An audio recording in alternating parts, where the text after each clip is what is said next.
Boa noite a todos vocês. Estamos aqui de novo com o nosso Papo Reto com Patrícia Marcondes. Dessa vez, nós estamos aí terminando o mês de março, mês das mulheres, nosso mês, né? Tivemos aí várias mulheres incríveis aqui no nosso Papo Reto. E essa semana, em especial, nós temos aqui alguns sorteios. Olha só. Temos aqui o nosso apoiador da Integral, que trouxe aqui um boné para sortear para vocês. Temos aqui também a nossa caneca, que vai estar embrulhadinha, personalizada para vocês também. E uma novidade, pessoal, duas meninas incríveis, que são do country. Depois, no final do programa, a gente vai colocar um videozinho delas se apresentando. Olha que boné lindo, da Melissa e Milena. Duas garotinhas lindas que vão aí despontar no country. Vocês vão ver a música nova delas, Rodeio, demais. No final do nosso podcast, vocês vão ter a apresentaçãozinha delas e depois a gente dá uma canjinha com essa música nova. Obrigado, meninas, por terem mandado aqui o boné. Vocês são incríveis e eu quero vocês duas aqui, hein, no nosso Papo Reto. E como nós terminamos o mês de março, mês das mulheres, estou trazendo muito especial essa semana a pessoa que simplesmente me deu algo que ninguém mais podia me dar. A vida, né? Sou eu. Eu tô trazendo aqui a minha mãe, psicóloga, Sandra Marcondes, que aceitou esse convite, toda um pouco envergonhada, viu, gente? Mas ela aceitou esse convite. Eu trouxe a minha mãe, gente, para contar para vocês dessa mulher especial, dessa pessoa que me inspirou, a minha inspiração. Todos vocês devem ter uma inspiração. Tiveram algumas mulheres aqui que falaram das suas inspirações. Então, eu me inspirei na minha mãe. Minha mãe, uma mulher guerreira, batalhadora, uma mãe, avó, bisavó, profissional, até hoje trabalha, não sei como ela dá conta, mas ela dá conta. E ainda tem o trabalho dela social na Pastoral da Saúde aqui em Pinda. Então ela ainda ajuda as pessoas, além dessa família enorme. E hoje ela está aqui para contar um pouquinho como é essa vida do trabalho dela, de mãe, de vó, de bisavó, de trabalho social, como que ela consegue. Gente, obrigado, mãe. Obrigado de você ter vindo. Eu sei que para você é difícil, porque você é tímida, mas é uma honra ter você aqui no meu último Papo Reto de março, encerrando com chave de ouro. Minha gratidão por tudo que você me ensinou, pelo seu exemplo, principalmente pelo seu exemplo de força. E uma coisa que eu aprendi com você, que é fundamental: lugar de mulher é onde ela quiser, né, mãe? Sim, com certeza. Lugar de mulher... Tem direito a tudo. Tem direito a tudo, né? Mulher pode fazer tudo. Pode ser mãe, pode ser profissional, pode se lançar em projetos. Não tem limites, né? Não, acho que trazer assim a vida, né? A vida é uma coisa muito ativa, né? Então, ninguém quer descansar, todo mundo fala, né? Eu, quando chego na minha idade, né? Já estou com 76 anos, o pessoal pensa, mas você não vai descansar? Será que você não vai se aposentar? Não vai descansar? Aí eu digo assim, olha, eu quero viver mais, eu gosto de viver. Então, acho que o importante é você gostar, é você fazer por amor. Isso é importante, né? Tudo, no trabalho, na vida pessoal, em tudo, né, mãe? Tudo. E a Sandra, psicóloga, hoje você tem lá o seu trabalho no psicotécnico, você tem o consultório, você se divide entre essa pessoa, a Sandra profissional, a mãe da Patrícia, porém agora a profissional. Como é que é se dividir, ter consultório, aliás, o que é psicotécnico? Explica para quem está em casa e que não sabe. Bom, eu acho que se eu contar um pouquinho da história, fica mais interessante, né? Eu sempre me interessei muito por avaliação. É uma área da psicologia, foi onde eu fiz minhas pós, aonde eu mais me aperfeiçoei. Sempre gostei muito de avaliação. E comecei trabalhando em diversas áreas, né? E quando apareceu um convite, foi um convite para mim de uma pessoa aqui da cidade, que eu iniciasse um trabalho com o trânsito. Me pareceu uma coisa assim meio fora, né? Eu gostava muito da clínica, como ainda gosto, como ainda faço, né? Mas eu quis experimentar, né? Porque uma coisa que eu acho que nos ajuda é ter a coragem de experimentar. Experimentar o novo, experimentar o diferente. E eu percebi que era um campo muito desprezado, né? Porque o psicotécnico, como se chama hoje, não existe mais esse nome, é avaliação psicológica para o trânsito.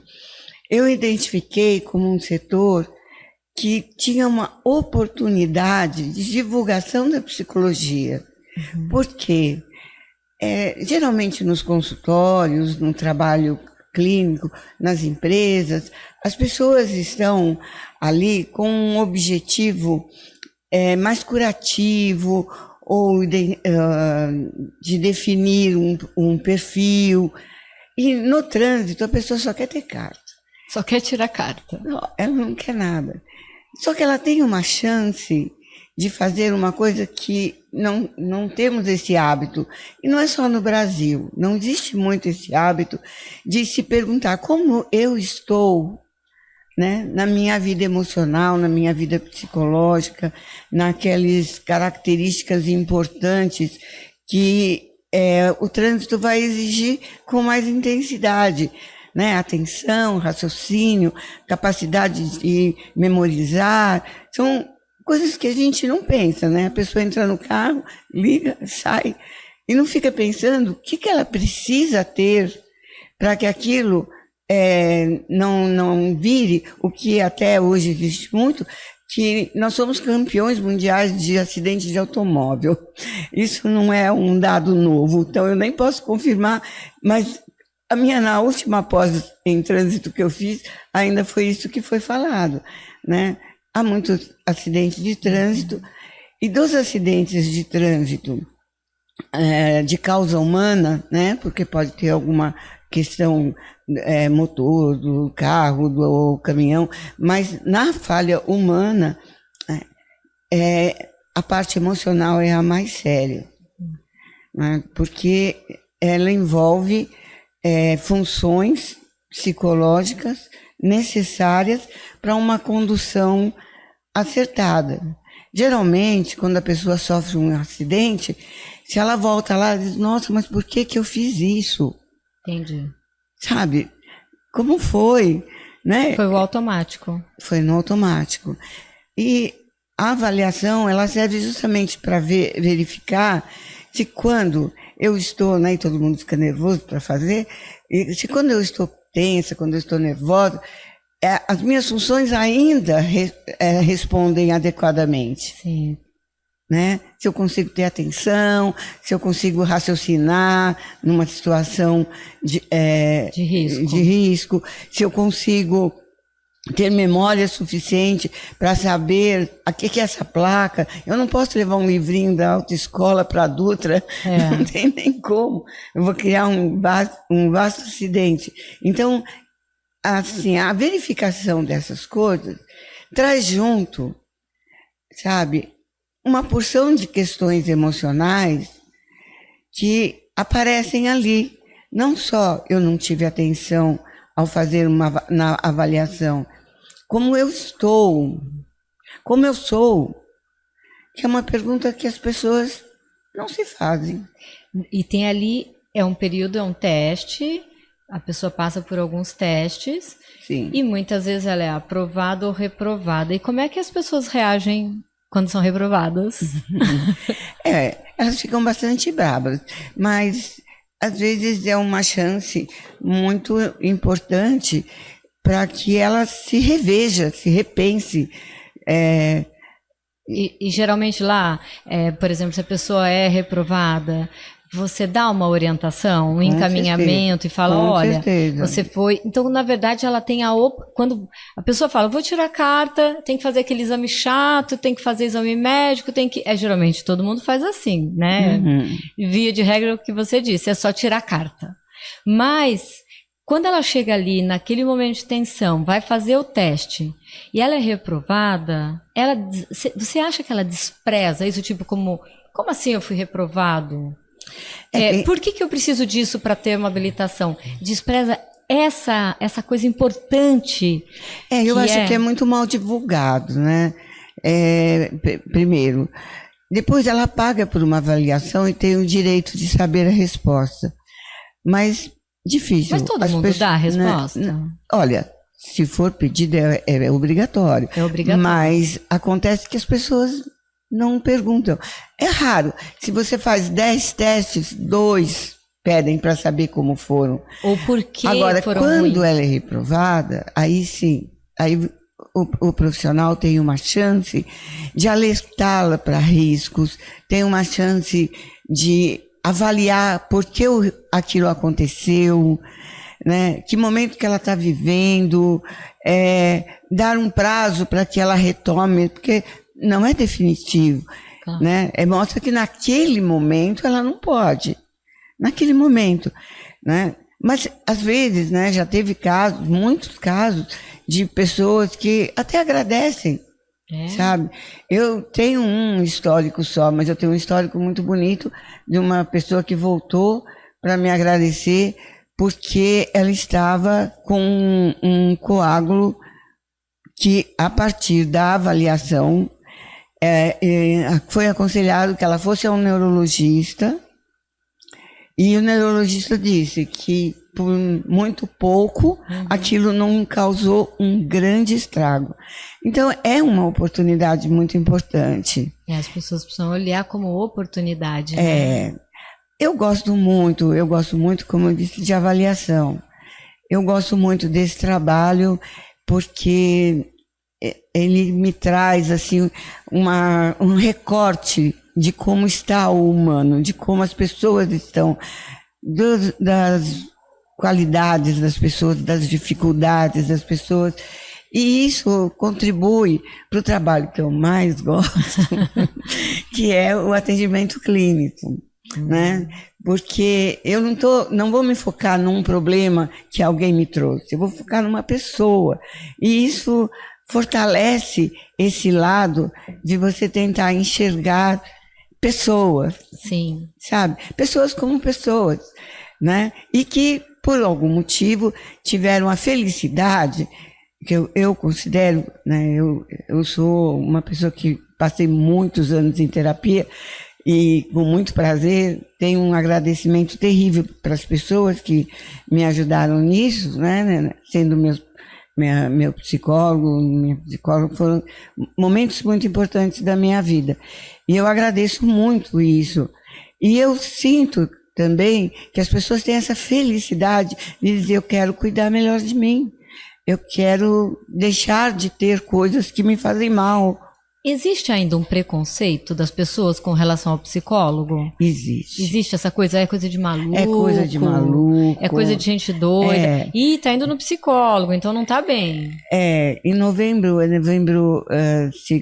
é o mês do suicídio, e na pastoral que eu participo da saúde, nós comemoramos assim, fazendo uma palestra preventiva. E eu me lembro que eu fui falar sobre o suicídio, o mês de novembro é suicídio. E as pessoas ficavam meio assim, mas isso não é só louco? Não, qualquer pessoa que não encontra caminhos, né, não vê um atalho. Aqui a gente está pertinho da linha do trem. Nós já tivemos esse ano, né, 2 casos de suicídio aqui na linha do trem.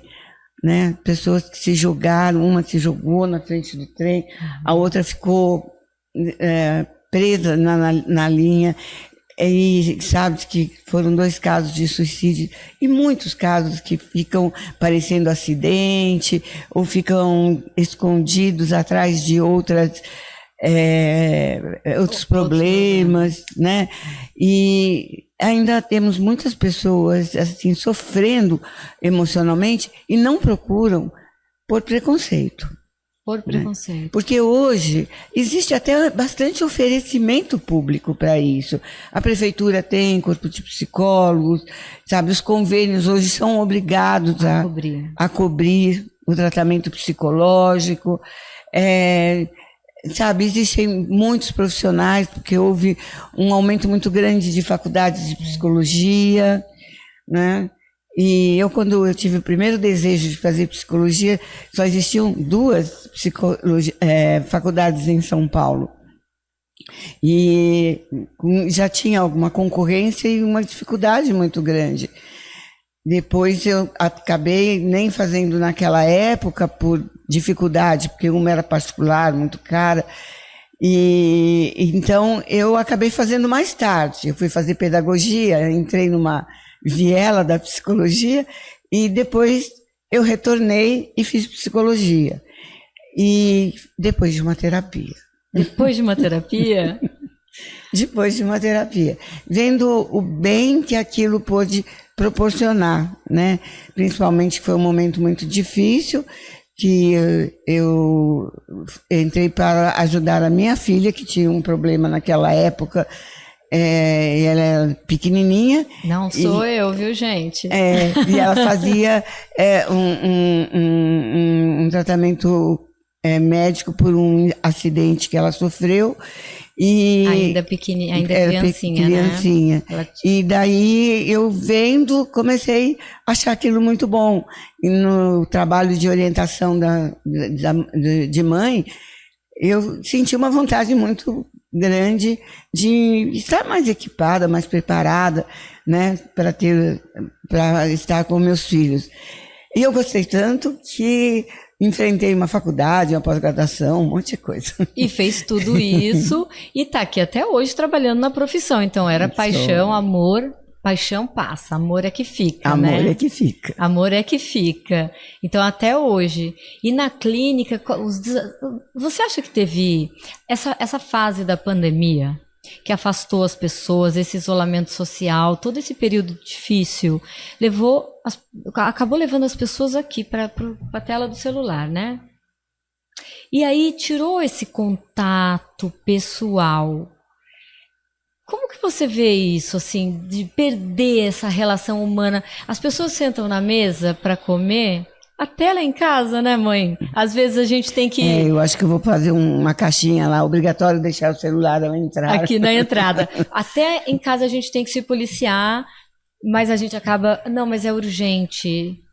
E antigamente não tinha celular, não era urgente, a gente vivia com isso. Isso... O que mudou no comportamento? Você acha que isso alterou muito o comportamento das pessoas? A questão da empatia, esse olhar do outro. Porque aqui você não precisa ter empatia.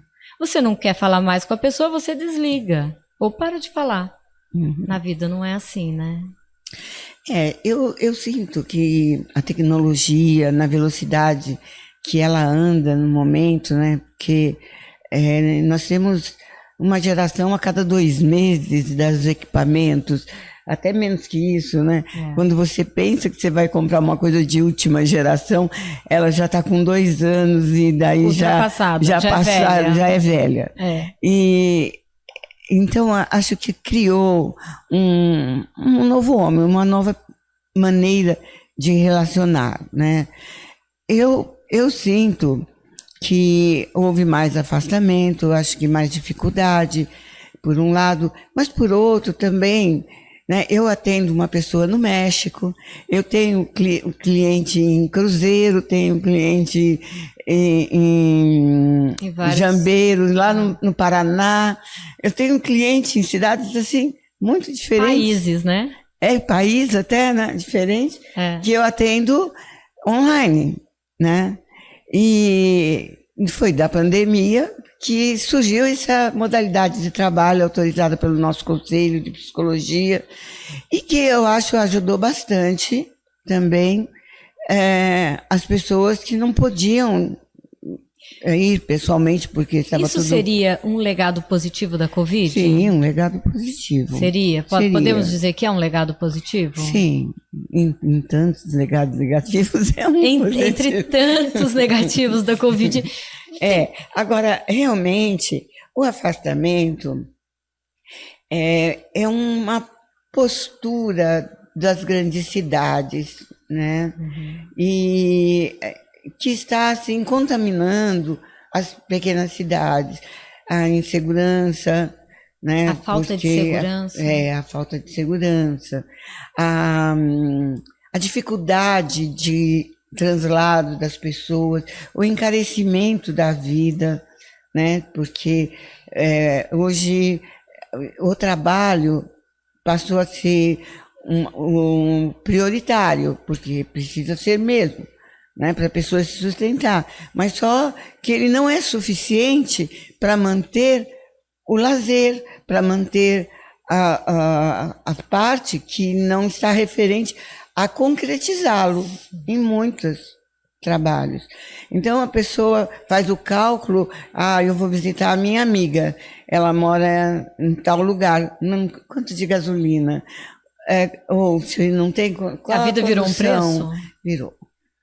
E tudo, sabe? Até mesmo, eu acho que a medicina está contaminada por isso, os planos de saúde que estão, de alguma forma, contrabalançando para que os médicos sobrevivam mais.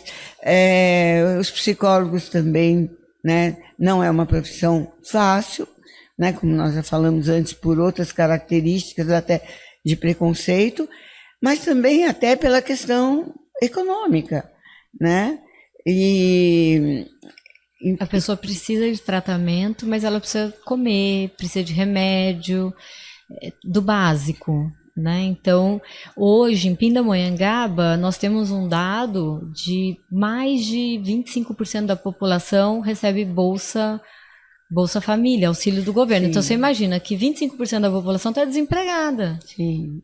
E esse valor não é o suficiente, é um valor, vamos dizer assim, para a pessoa não passar fome. Sim. Mas e quanto menos ela tem a chance de usar no lazer, naquilo que ela deseja, no prazer, né? Mas se adoece emocionalmente. Mais difícil sair desse quadro, é isso? É um ciclo. Eu não sei quem nasceu primeiro, o ovo ou a galinha. Então, assim, a pessoa tá mal e ela não consegue melhorar porque tá mal e aí fica assim. E daí ela não consegue pagar um tratamento. Por isso eu assim, gosto de reforçar isso. Existe, né? As pessoas ainda têm medo, mas, sabe, eu fui professora da faculdade de psicologia bastante anos. Até tenho uma filha psicóloga que foi minha aluna. Eu gosto de falar isso. Isso é engraçado, né? Ter uma filha tem que ter... Bom, é difícil, né? Na sala de aula. Você conseguia separar? Conseguia muito. Ela sempre foi muito boa aluna, então isso não deu muito trabalho. Mas assim... Mas é engraçado, né? É como estar aqui nesse podcast com a sua filha, né? É verdade, é muito complicado. Mas assim, eu dei aula há bastante anos e eu vejo que a formação em psicologia, o conselho de psicologia, até quando eu acompanhei, porque também acho que já faz quase 18 anos que eu saí da faculdade como professora. E assim, a formação era boa, sabe? E eu acho que mais do que tudo, a pessoa precisa de alguém um pouco preparado para ouvir, não precisa ser um grande psicólogo, precisa ser uma pessoa responsável, honesta, que tem princípios de respeito, né, que não vai querer impor os seus pensamentos, vai trabalhar com a pessoa. E não questões ideológicas. Sem questões ideológicas. E eu acho que a faculdade nos faz, quem principalmente se apaixona e quer ficar, né, faz com que a gente tenha essa reflexão e até busca, né? Eu já tinha feito um trabalho psicológico pessoal antes da faculdade de psicologia, mas depois dela, de possível, eu não queria parar. Mas, assim, é muito gostoso você ter alguém para pensar com você nos seus atalhos, nas suas dificuldades, nas suas qualidades, né? É uma coisa muito boa. Mas eu acho que, assim, a questão que você me pediu, né? Como é que eu consigo dar conta de tudo isso? É assim, é com prazer, né? Eu tenho muito prazer, tanto de ser mãe, de ser profissional, de ser mãe. Adoro ser mãe. Adoro ser vó. Adoro ser bisavó. Bisavó, então, estou achando ótimo, né? Porque duas alegrias. A hora que eles chegam, a hora que eles vão embora, fica aquele sossego. Então, assim, é maravilhoso. Você cada vez vai ficando um pouco menos responsável, um pouco mais feliz, né? Porque é gostoso chegar, aquele abraço, bisa, é muito gostoso, isso é muito gostoso. É um amor puro, né? Assim. E construir coisas. Eu estou lá, a Patrícia me pediu para vir aqui, mas eu estou com 22 ovos de Páscoa que eu estou fazendo, essa turma toda, porque a família foi crescendo, graças a Deus. E ainda tem o seu trabalho que você não falou da Pastoral da Saúde. Qual é o objetivo desse trabalho? Como que funciona isso? Qual o objetivo desse? Na verdade, isso é a minha conquista mais nova. Eu sempre gostei sempre de participar na igreja, mas nunca tinha me incorporado a nenhum movimento. E assim, eu recebi um convite assim, e falei, Bem, eu gosto dos desafios, né? Eu vou ver o que é isso. E eu estou gostando muito, porque, ao mesmo tempo, hoje meus filhos são todos já, né, adultos. Meus netos já são adultos, né? Os bisnetos têm outro ritmo, mas eles têm outro ritmo. Então, esse tempo de lazer pode ser dividido também, né, com a espiritualidade. Porque eu sinto que a espiritualidade tem um papel fundamental, né, na solução dessas questões que vêm assolando o nosso mundo, né, das pandemias, É só desgraça. Você liga a televisão, dá vontade de chorar só de ligar a televisão. E a fé ela tem um papel muito importante na nossa, principalmente nos nossos valores, nos nossos conceitos, sabe, do que é felicidade, né? Porque às vezes as pessoas pensam, felicidade é ir na praia. Também eu adoro. Mas felicidade é você estar em paz com você, é você estar bem, você saber que você está fazendo a sua parte, que vai até a metade do caminho de qualquer coisa, porque você não vai fazer tudo sozinha, e ali você encontra um grupo de pessoas que também pensam dessa forma. Voluntariamente. E que estão doando uma parte do seu tempo pequenininha, né? Eu até acho que devia ser maior, mas uma parte pequena para dar aquilo que ela pode dar para contribuir, né? Seja uma palestra, seja montar um encontro, seja alguma coisa que a gente vai fazendo que ajude na conscientização da necessidade de amar a si próprio. Porque, na verdade, tudo que a gente vê que leva ao desequilíbrio, à doença, né, é a falta de amor próprio. É não ter a coragem de se desafiar, buscar, procurar.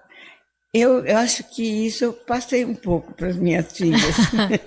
Elas são bastante ativas e desafiadoras. Sim. Não sempre com alguma novidade, que às vezes até me assusta, mas que elas sempre estão buscando, né, na vida. Quem não se ama pode amar alguém? Não.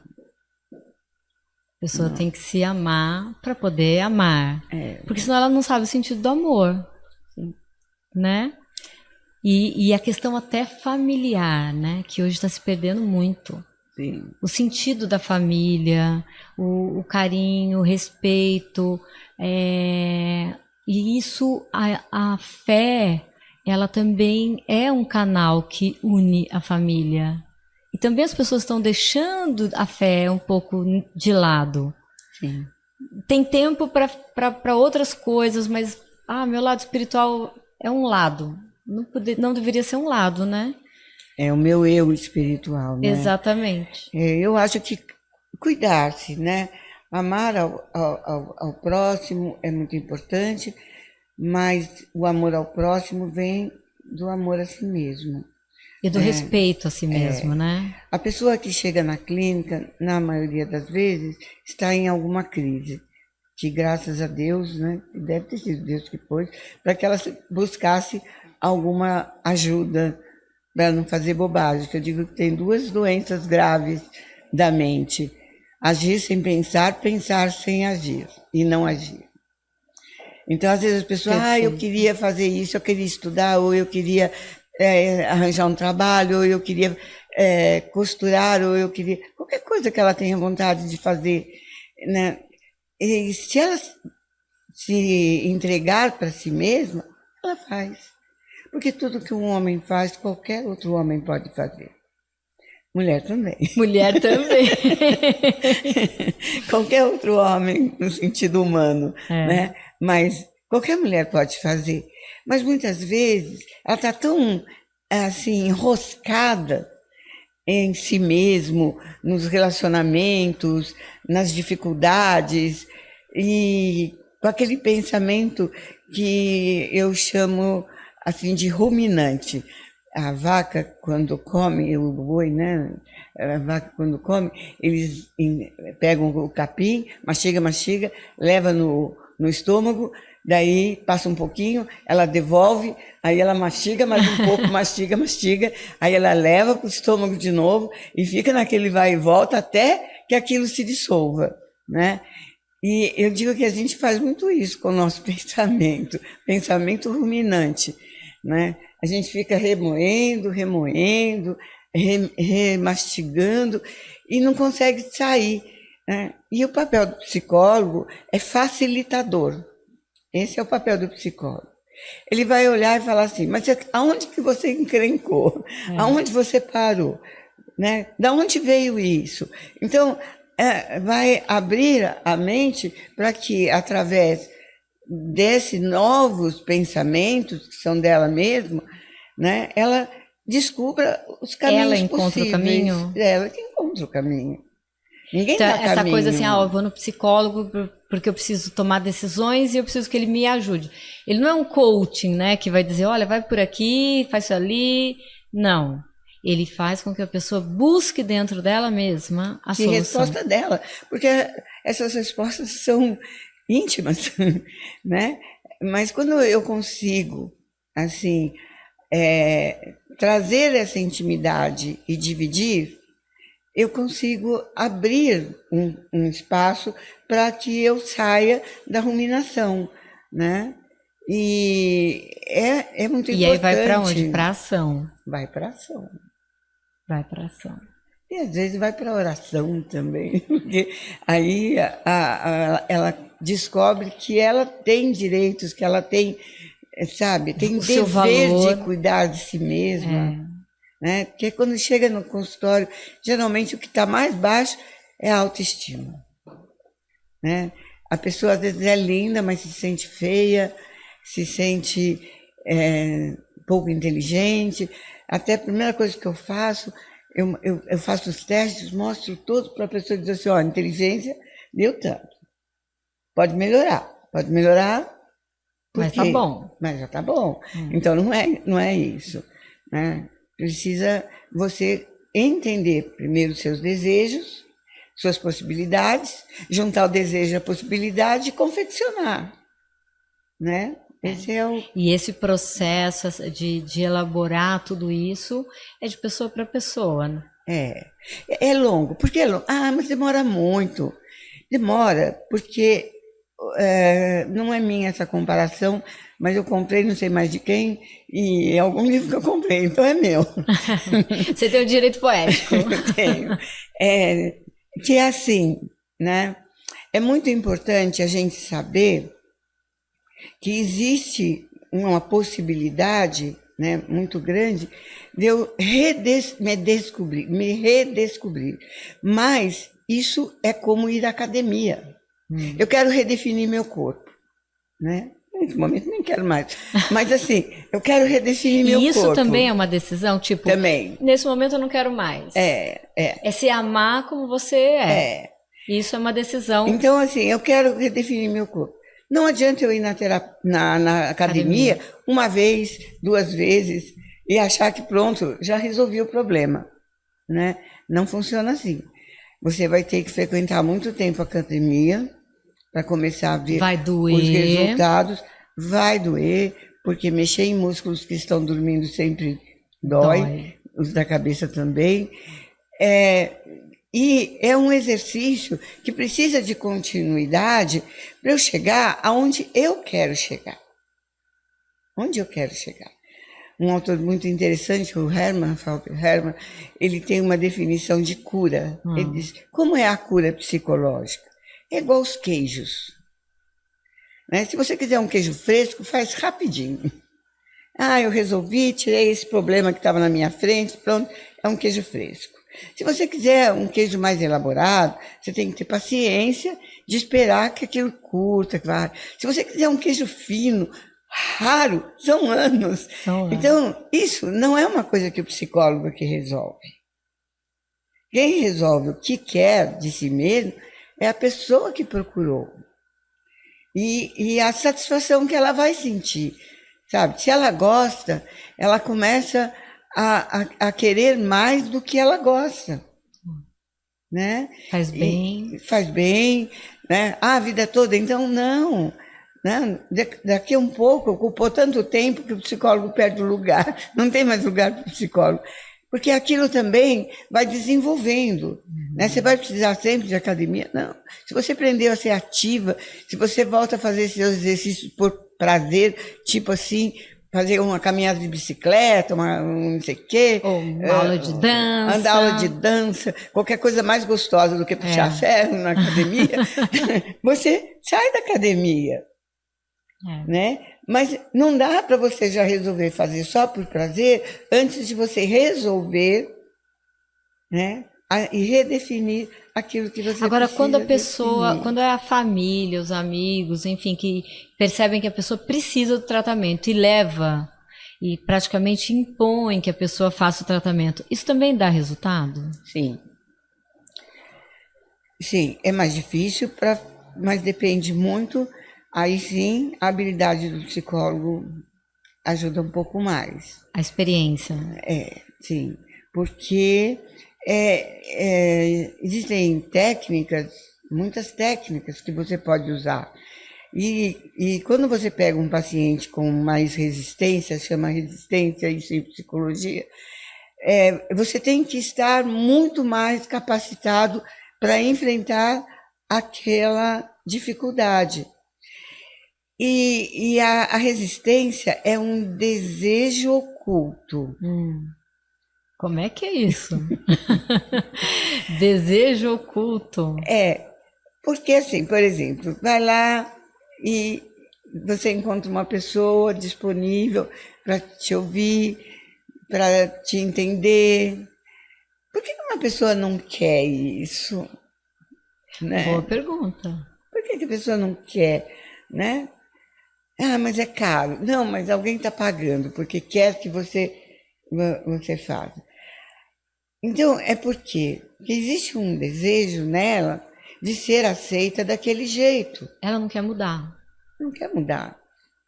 Então... Ela não enxerga que a atitude dela está interferindo na vida das outras pessoas. É isso? E aí é que você falou, se não tem amor próprio, não tem amor pelo outro. Em vez de eu entender aquilo como uma ajuda, eu entendo aquilo como algo invasivo.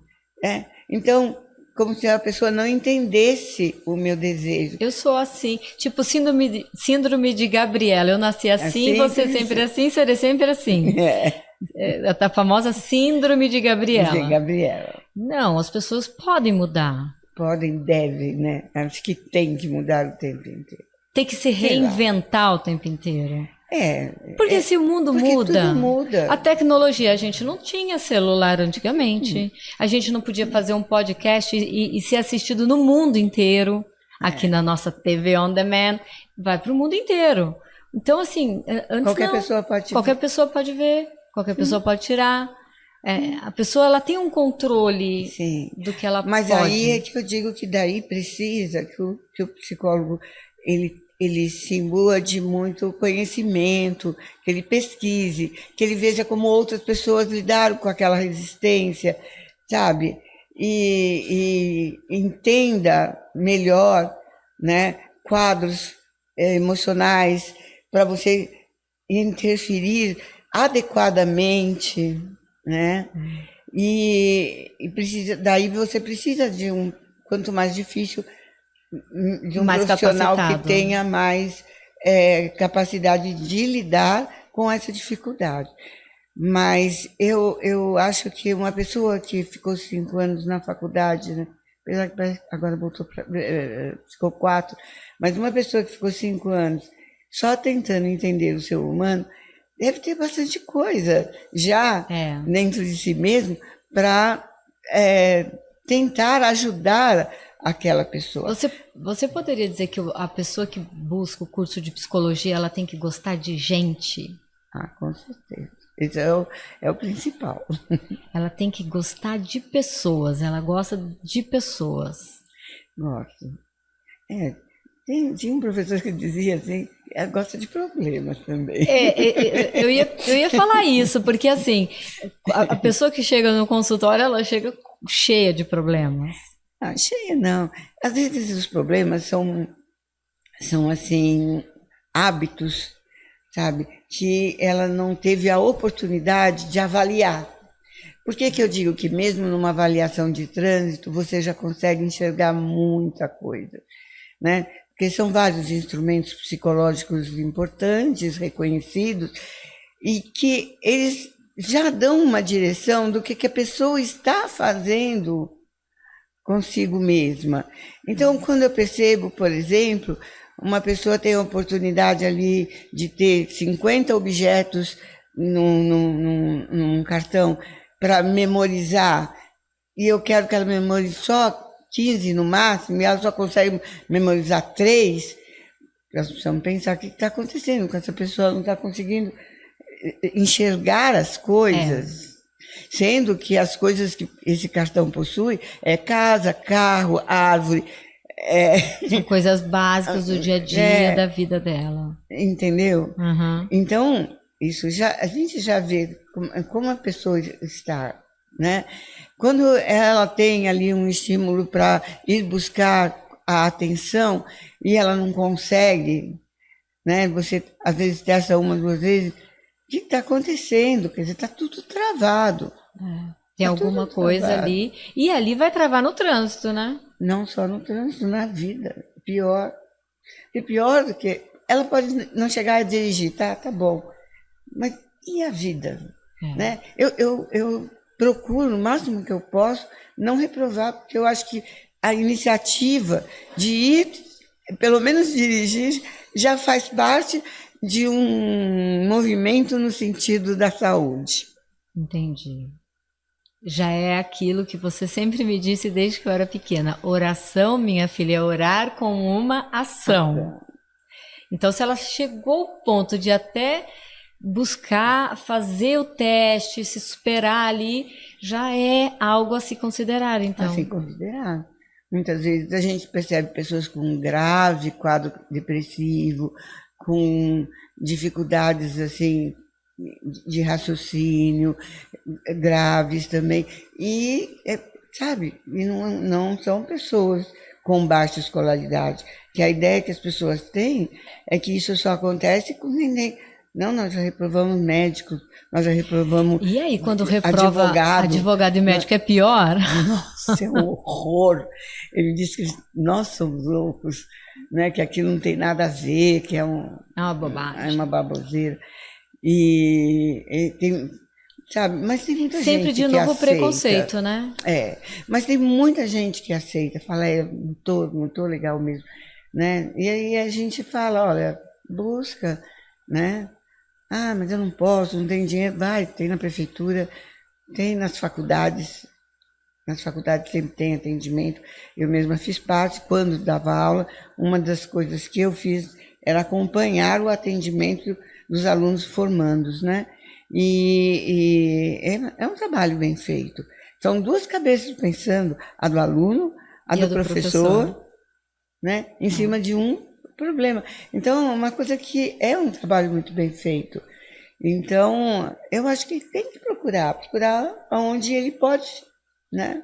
E quando a pessoa não enxerga que ela está com um problema, ela está vivendo um problema, cabe aos familiares também entenderem, olha, a gente precisa ajudar, amparar e não julgar. Que é o mais difícil, né? O julgar. É o que mais acontece, né?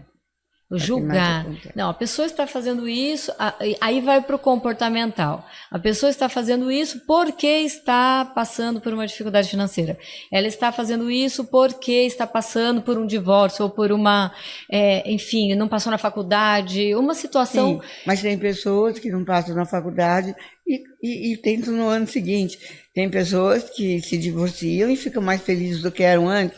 Tem pessoas, quer dizer, essas coisas ruins podem acontecer, mas obrigatoriamente eu não preciso fazer delas uma destruição, autodestruição. Ou então aquilo não te define. Não te define. Aquilo não pode te definir. Até porque a pandemia foi um divisor de águas. Nós tivemos uma situação que ninguém imaginava que ia acontecer, onde todos ficaram reféns, independente de qualquer coisa, e com medo dessa doença, o que é, ali a gente se sentiu impotente, né? Foi a hora que a gente viu que a fé é importante. É verdade. A fé, ela é que sustenta essas situações que são adversas da nossa vida. Eu imagino assim, por que o governo... Essa é uma coisa que é uma ideia minha, deveria montar um programa pós-Covid só com psicólogos para tratar a população. Porque a população inteira passou por medo, por angústia, perderam entes queridos, amigos, familiares, medo da doença dela própria morrer, né? Então, esse trauma de perder o emprego... Foi uma guerra, né? Uma guerra mundial. Foi uma guerra mundial, né? Então, essas pessoas, elas são... eu posso dizer que somos sobreviventes? Nós que restamos somos sobreviventes? De alguma forma, sim. E aí estamos tentando nos reinventar nesse mundo novo, né? Muitas pessoas não querem mais sair do trabalho home office e voltar para os escritórios. Eu converso com muitos empresários que falam, olha, a dificuldade que nós temos... é que o profissional que acostumou a trabalhar de casa não quer mais voltar para a empresa. Ele quer ficar sozinho na casa dele, com um computador, um telefone. De chinelo, desleixado, enfim, e não quer voltar para o convívio. Então as pessoas ficaram mais intolerantes, você acha? Eu acho que o afastamento que aconteceu por ocasião da doença mesmo, fez as pessoas criarem hábitos diferentes, né? Não posso ver assim só como intolerância. Acho que é como o que eu fazia antes, entendeu? Porque foi muito tempo, porque foram 2 anos. Quase 3 anos. Quase 3 então, anos. Então, as pessoas têm dificuldade, porque nós temos Qual era a minha rotina antes, né? Como é que eu me arrumava? O que eu vestia? Então, assim, houve uma despersonalização pela essa mudança, né? E daí apelou-se também para o comodismo, né? Eu tenho que levantar bem mais cedo, para eu deixar minha casa em ordem, para eu me arrumar, para eu me produzir, para eu deixar meus filhos em algum lugar, para que eu possa ir para o meu trabalho. Ficou mais cômodo. Mas perdeu-se, né, muitos dos valores sociais, comunitários, entendeu? Então aí entra a empatia também, né? Aí entra, sabe, essa dificuldade, né? Porque nos impasses cotidianos, eu vejo muito isso em alguns clientes, né? Que ele fica ali naquela divisão do espaço de trabalho do chefe, ficou tudo isso muito longe.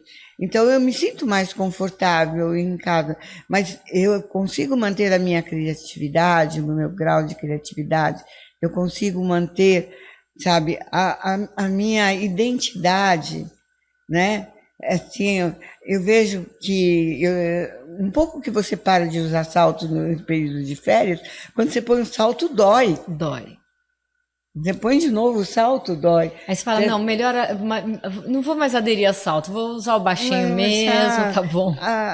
Daqui a pouco é o chinelinho. É. Então, assim, eu vejo que a perda social é muito grande. É assim que se aprende respeito, é na escola, as crianças pararam de ir na escola, elas estão voltando, você sabe disso, sua filha é professora, Sim. E ela está terrível, terrível.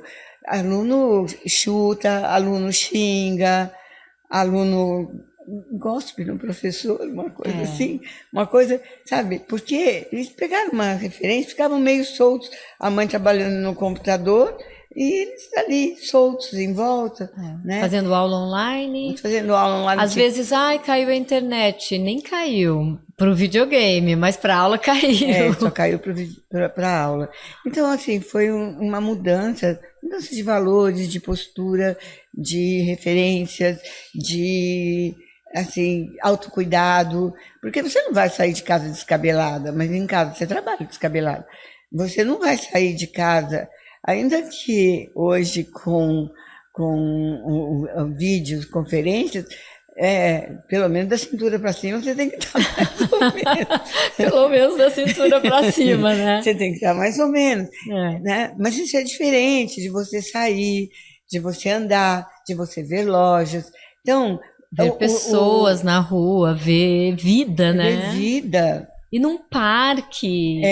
Ver uma pessoa mendiga na rua que vai ficando insensível, porque como a gente está acostumado, passava, já tinha um dinheirinho para deixar ali, já tinha alguma coisa para deixar. Aí ficou tanto tempo fora que... as pessoas passam reto, Passam né? reto. Então, a dor do outro não é mais a minha dor. Não. Não consegue ter essa empatia, né? Porque você se fecha no seu mundo. Sim. Mas tem muita coisa, né, que a gente tem que reavaliar, né? Não pode também jogar tudo numa bacia só, como se fosse... E agora a gente está com a dengue, né? Ainda convivendo com a Covid, a dengue. Então, assim, a população está muito doente fisicamente e isso interfere no emocional. Na vida emocional. Eu nem sei quem nasceu primeiro, aquela coisa que você falou, vogalinha, né? Porque... acho que também emocionalmente adoecendo, o corpo, né, a mente e o corpo são como os dois lados da mão, né? Se você machuca um, o outro fica ferido, né? E a convivência intensa dentro de casa piorou muito os relacionamentos, aumentou muito o número de separações, de dificuldade nos relacionamentos, porque era muito intenso, né? Coisa mais gostosa, o marido levantar de manhã, vai embora trabalhar, daí volta à noite. No final do dia. Que gostoso, não sei o quê. Agora passar o dia inteiro disputando o mesmo computador, eu agora tenho que trabalhar, o meu é mais importante, o seu, aquela coisa assim, sabe? O barulho também, das crianças. Também destruiu um pouco as relações familiares, conjugais. Sim, gostoso, as crianças estão na escola, você vai buscar a mamãe, não sei o quê, agora fica, não sobe aí, não pega aqui, não faz aqui, não pisa aqui, então assim, sabe, não faz barulho, sai. Então assim, houve um desgaste, né? Um desgaste emocional muito forte, né? E sem, assim, uma preparação, porque todos foram pegos ainda em susto, né? Ainda Fecha tudo, pode-se o negócio é dizer que perigoso. ainda está em susto, Sim, porque as pessoas ainda estão retomando, sim. tentando se encontrar novamente. E aí é que entra um trabalho maior psicológico, né? Então tem que olhar de uma forma, tem condições de olhar de uma forma também coletiva, não individualizando, mas olhar uma comunidade e fazer um trabalho é, assim em grupos para poder tentar Olha, unir novamente. Você acha que existe essa possibilidade? existe sim, e existe esse trabalho, né? Eu acho que é uma outra modalidade da psicologia, porque a psicologia tem muitos campos, é uma outra modalidade que é esse atendimento a grupos. Eu mesmo já trabalhei uma época com isso, é que quem é muito velho já fez muita coisa, e eu tive uma ocasião que eu entrei num projeto do Sebrae, do cidadão, sabe? De cidadania. Era muito interessante o projeto do Sebrae. Se faziam oficinas, né, que chamavam, eram oficinas de trabalho, onde você tentava trabalhar atitude, trabalhar interesse, trabalhar várias coisas, inclusive também relacionamento, bastante sobre o relacionamento. Líder cidadão, que chamava. Muito interessante o trabalho que ele desenvolvia. E a ideia, eu não sei por que ele parou, eu não acompanhei. Eu fui outro rumo para a minha vida. Fui fazer pós lá em Campinas, e daí eu larguei isso, né?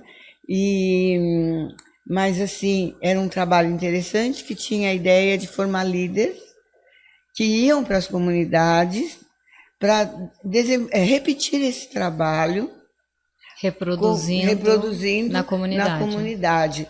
E ele chegou a vingar um bom tempo, sabe assim, era um trabalho muito interessante, né? O Sebrae teve um momento muito interessante, os trabalhos dele, era ofertado para as prefeituras e as prefeituras compravam, eu acho, aquele projeto Para poder implantar. e ele era implantado na cidade. Aqui em Pinda mesmo chegou a ter. Eu não trabalhei aqui em Pinda, mas chegou a ter o líder cidadão aqui.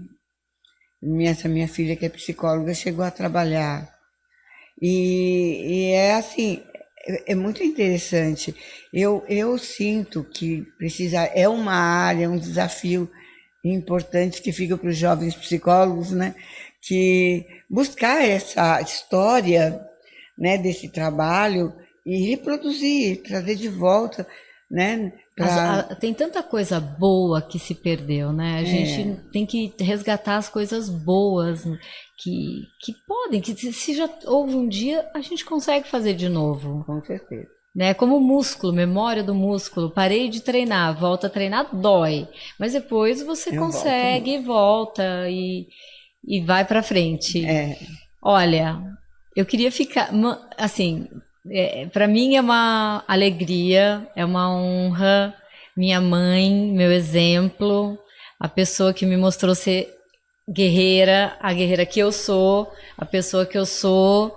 E no mês das mulheres, logo logo tem aí maio também, Dia das Mães. Então, assim, poder estar aí com a minha mãe aqui, essa pessoa extraordinária que vocês conheceram, que além de mãe, vó, bisavó, profissional, pensa no próximo e tem uma bagagem, foi uma aula.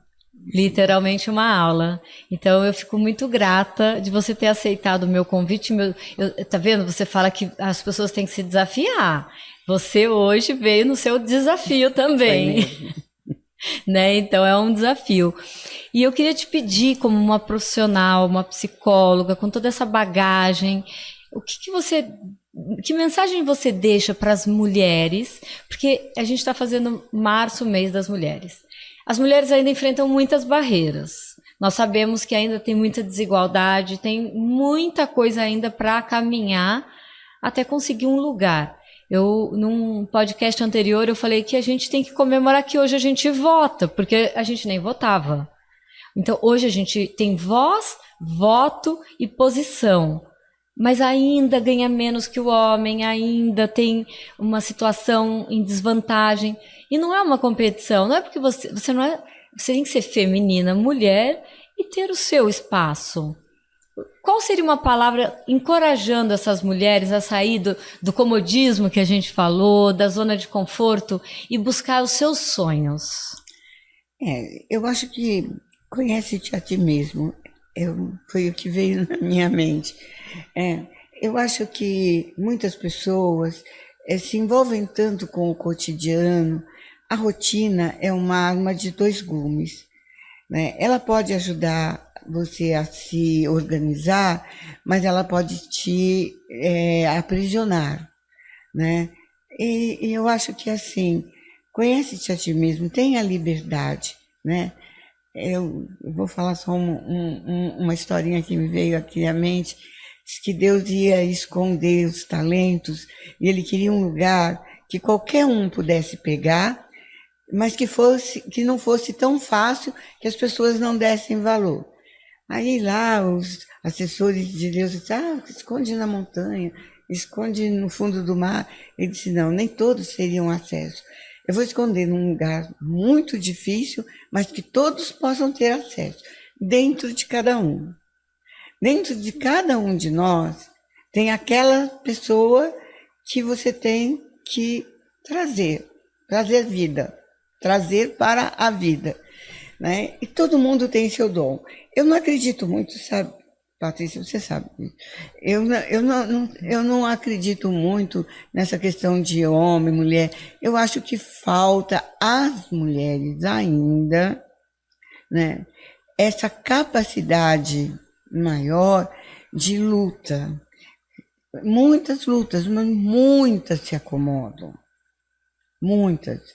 Né? Eu vejo que ainda existe, assim, você fala, mas por que você não vende chocolate? Ou por que você não faz alguma coisa para alguém que está passando por um momento difícil? Mas não vai dar, não dá.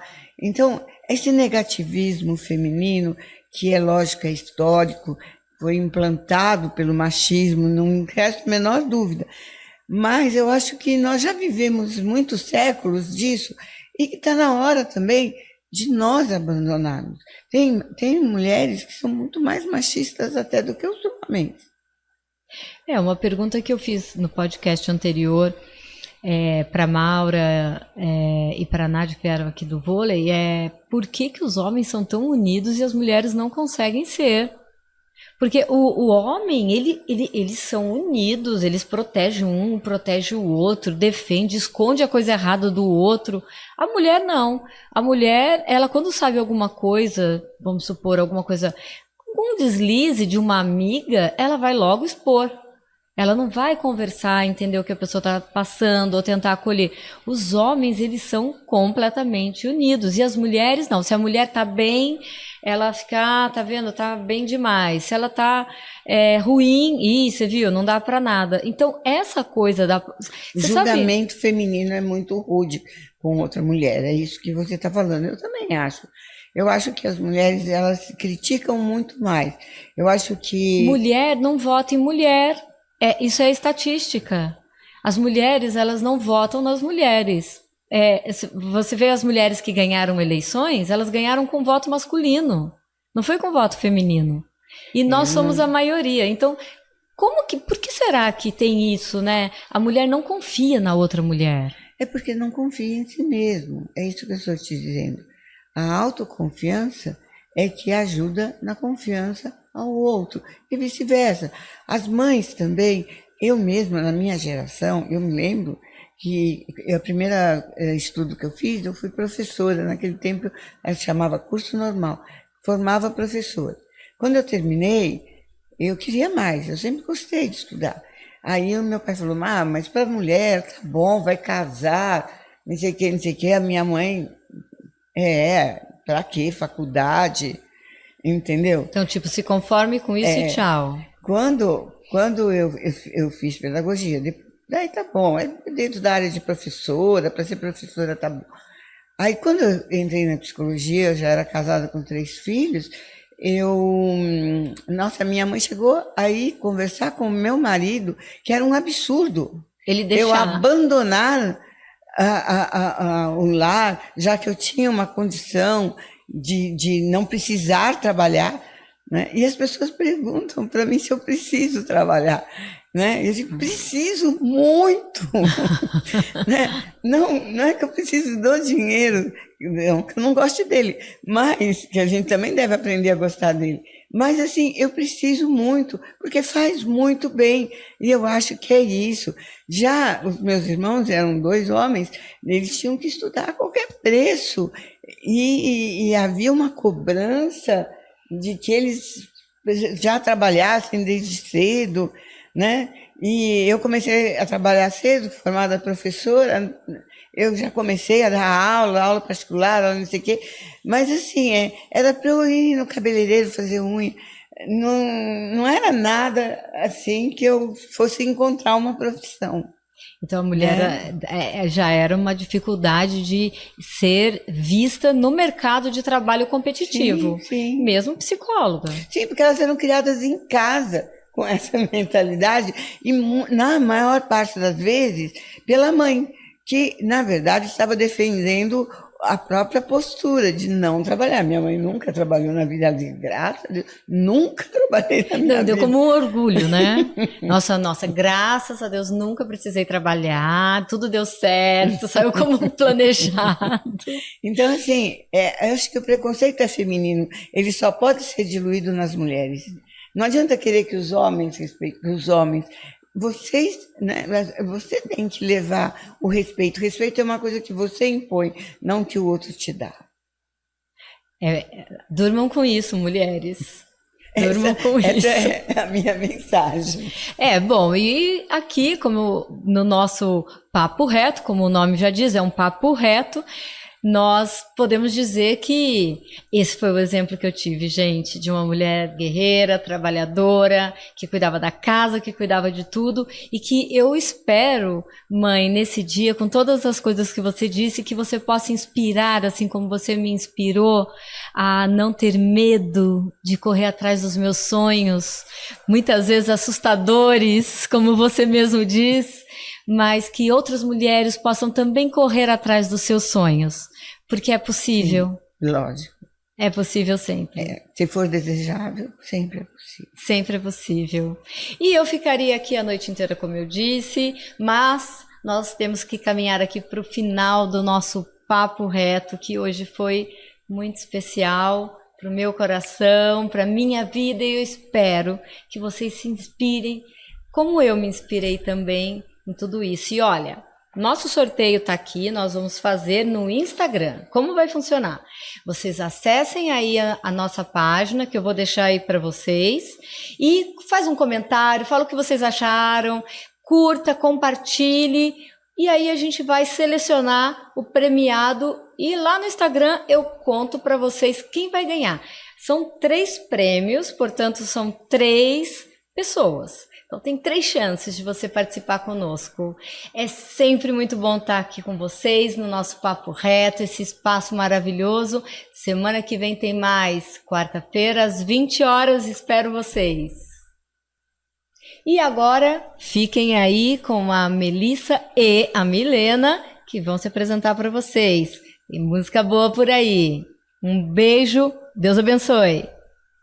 Oi, galera! Eu sou a Melissa. Eu sou a Milena. Nós somos uma dupla sertaneja e estamos convidando vocês para acompanhar o nosso trabalho em todas as redes sociais, né, Mili? É isso aí. Em todas as redes sociais você pode achar a gente como Melissa e Milena Oficial. Isso mesmo. E convidamos vocês também a acompanhar o nosso novo projeto da nossa música Vibe Sertaneja. Você pode achar em todas as plataformas digitais como Vibe Sertaneja, Melissa e Milena. Vocês vão amar demais. Contamos com vocês, gente. Beijo.